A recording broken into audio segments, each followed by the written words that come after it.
Hi guys! Yung topic po natin ngayon, kung paano manghuli ng live bait. Hearing po, sa atin po yan, tamban. Makikita lang po yan sa sa ilalim po ng pantalan. Dito po sa amin GT. Yung style niyan po, sample kung papunta doon yung papunta doon yung current, dito po kayo banda sa harap po kayo kung saan po yung current. Sa harap kayo maghuhulog ng jig para mahuli nyo yung hiring. So ang kailangan po natin ito, jig sa biki, yan. Yan. Ilagay ko po ito sa description.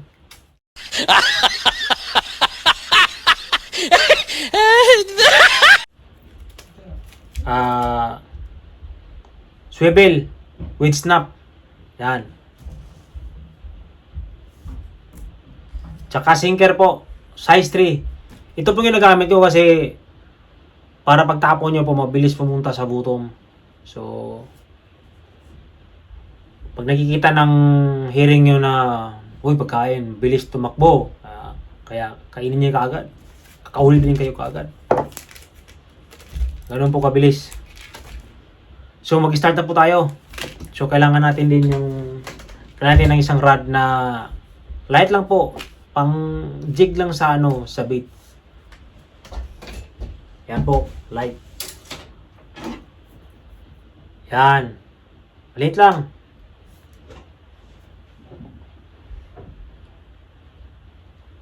Six feet lang po yata yung rod ko. Ano bang size nito?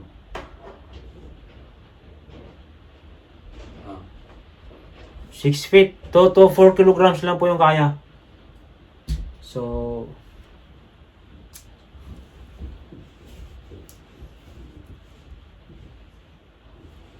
pasok na natin. So, hilahin na lang po natin yung braid. Doon sa daanan ng rod. Yung tainga ng rod, yan. Uy, hulog.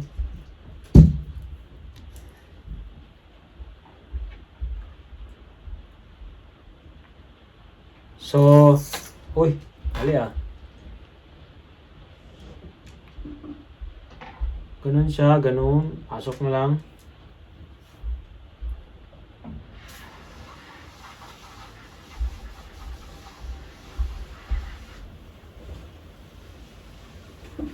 Tagal pumasok. Sikip pa yata.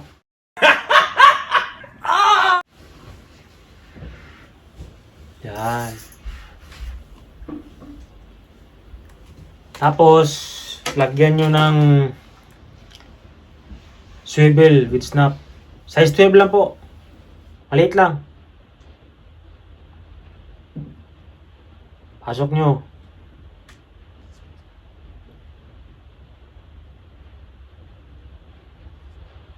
Tapos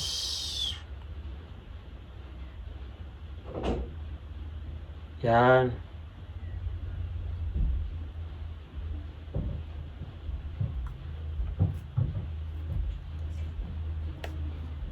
Ba, napuhul Walang yan. Saan yung gunting?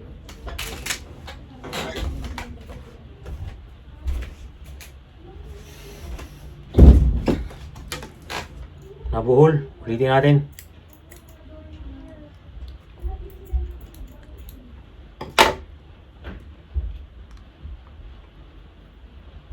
Yung ninat po yung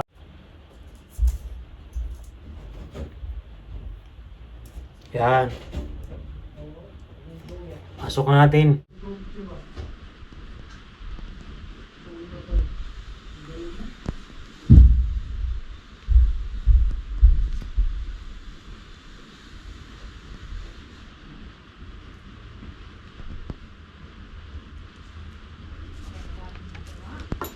Putulin natin yung sobra. Yan. Ayos na. Yan po, yan. Lagyan natin yung sa biki. So, kailangan po nakatayo yung rod para hindi magbuhol-buhol. Lagay nyo muna yung sinker bago nyo tanggalin yung mga jig.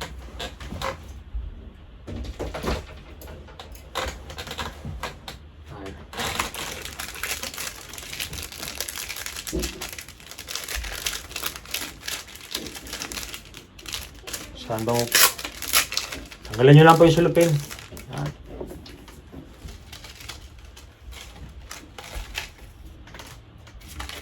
Dalawa kasi to. Dalawa yan.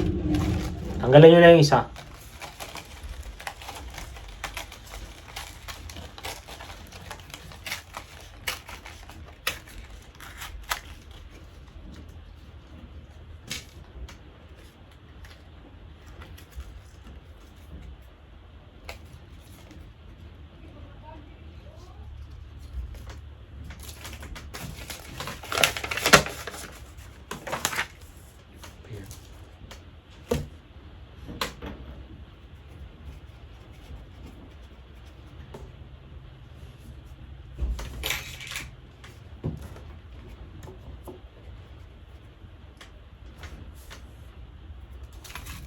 Kapit na natin.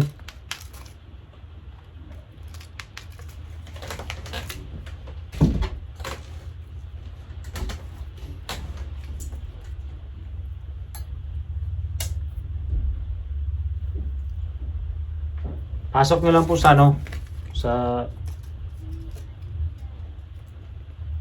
kabit nyo lang po yung niya, yung swivel sa kabila dito sa rod.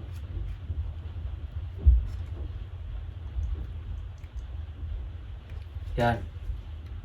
Kabit na.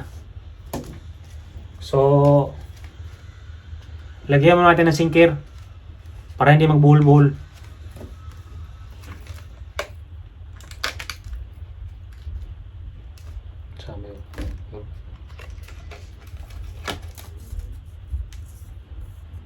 Pasok nyo lang sa pasok nyo lang.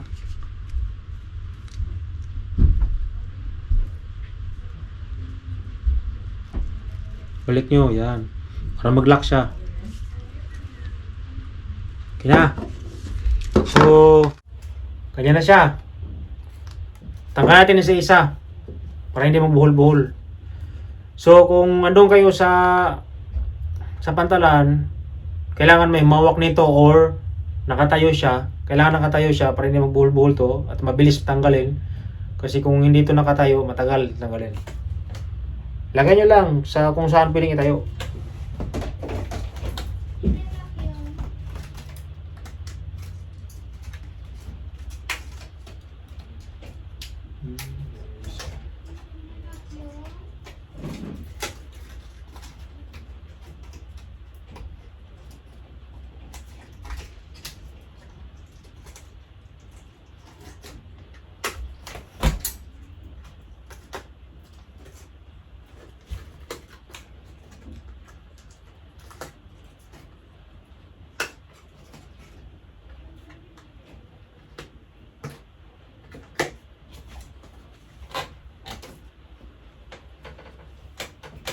Yan, tapos na.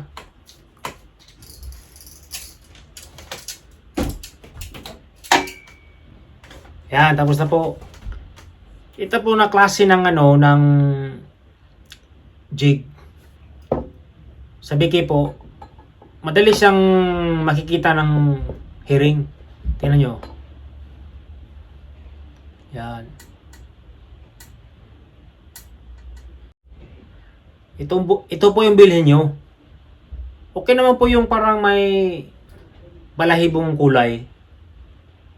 Pero sa experience po namin, ito po yung mabilis. Mabilis sa kainin po ng herring.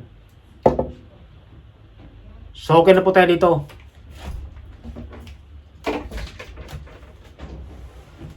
Pangalawa po, paano po i-hook yung live herring o tamban? So, kailangan natin ng hook at saka tamban mismo. Yan. Ito na. Yan. Yan. So, ang ginagamit ko pong hook, size 6 po, yung circle hook. Ang kagandahan po nito, pag na-hook niyo yung fish, pagkatakatak nyo po, sa 100, 0 to 100, 90% po, kapit na kapit yung huli nyo. 10% lang po yung hindi. So, kadalasan po nakakawala yung fish pag nasa malapit na po. Sasayaw na sasayaw kasi po yan eh. Kasi gustong tumakas. So, ang gagawin po natin, pag nasa malapit na po ng pair yung huli nyo or sa GT, iangat nyo po yung ulo para manghihina po yung fish. So, para sigurado makukuha nyo po yun. Tsaka kailangan nyo ng gap para pag naangat nyo na yung fish, yung ulo nya, gamitan nyo ng gap para hindi na makatakas yung fish. Teka lang, kukunin ko yung gap, ipakikita ko sa inyo. Bago po muna yon, pakita ko muna paano mag-hook ng live bait. Yan.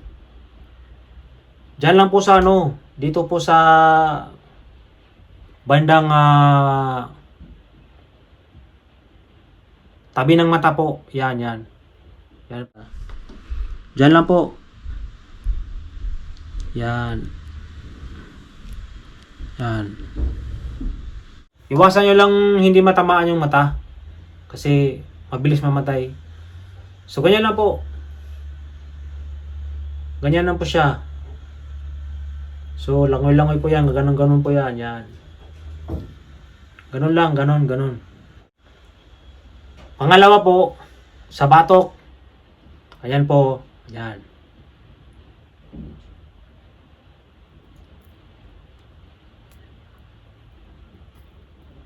Ganyan. Yun. Kita nyo na. Sa batok po. Yan. Para tatagal po yung fish. Buhay siya. Yan. Diyan lang sa batok. Yan. Pangatlo po. Dito sa sa fin. Ilalim ng fin niya. Yan o.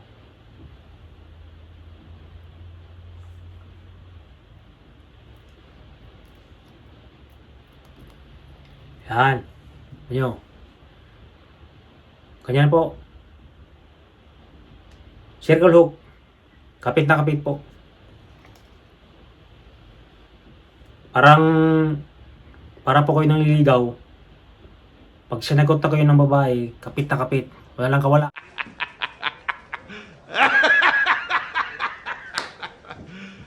You serious?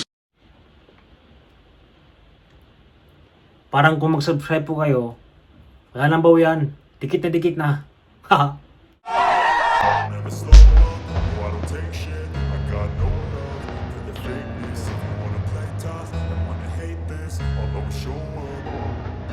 I don't ever slow up, no I don't take shit. I got no love for the fakeness. If you wanna play tough and wanna hate this, I'll always show up and make a statement. I don't ever slow up, no I don't take shit. I got no love for the fakeness. If you wanna play tough and wanna hate this, I'll always show up and make a statement. Everything I do so instinctive and so passionate. Every word I move so descriptive like an adjective. I got a vendetta against people who patented being negative when you should be getting after it. I got facts over tracks. This and that, spitting slow, spitting fast. I could roast, I could gas, think I'm okay at last, but I don't know if that can erase all the past and the pettiness. A reflection of the emptiness, hilarious. You think you're worth my time, you're delirious, mysterious because you hide behind a fake exterior. Inferior, you know I'll always be a bit superior. Get off of me, this ain't no humble brag. I want you to hear words, you can say them back. I want you to feel free from the chains at last, and to believe in what you got, it was built to last. Yeah. Now that I've been put through hell, I never got anyone's help. I had to do it all myself.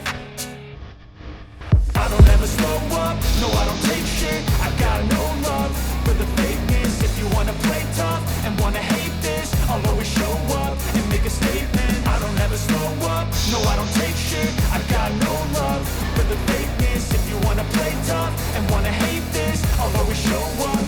a statement. Gonna learn the consequence of being incompetent. Mental health is confidence.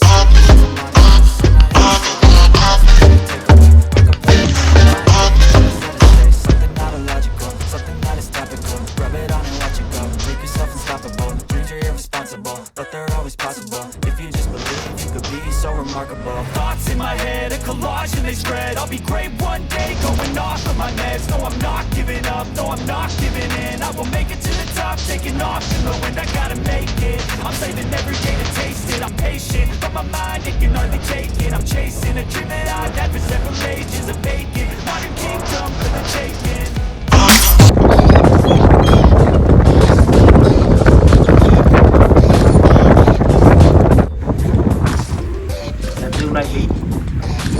Kunin ko lang muna po yung gap. Ito natin. Hi guys, ito na ako. Ito po yung ito po yung gap. Pag nasa malapit na po yung fish, pag lumulutang na, iangat yung ulo. Sabi ko kanina, iangat yung ulo. Tapos, sigap nyo na. Yan. Ito po yung gap. Bagay lang po to sa mga pantalan, mga GT. O kaya malaki yung bangka nyo, yung pwede to. Yan. Shout out po pala sa sa Rain or Shine Anglers. Nagpapa-shout out siya sa akin eh. Kung nagustuhan niyo po yung video, huwag niyo pong kalimutan mag-like and subscribe. Tsaka kung mayroon po kayong mga comment o may mga idea po kayo na mas maganda po, pwede nyo pong i-comment po sa akin para malaman po natin. Tulungan lang po tayo para makarami tayong fish on po. Fish on mga guys. Thank you sa panonood. Next video ko po, bigay ko sa inyo paano mapanatili yung live bait na matagal. Yan po. Thank you. Yan lang po.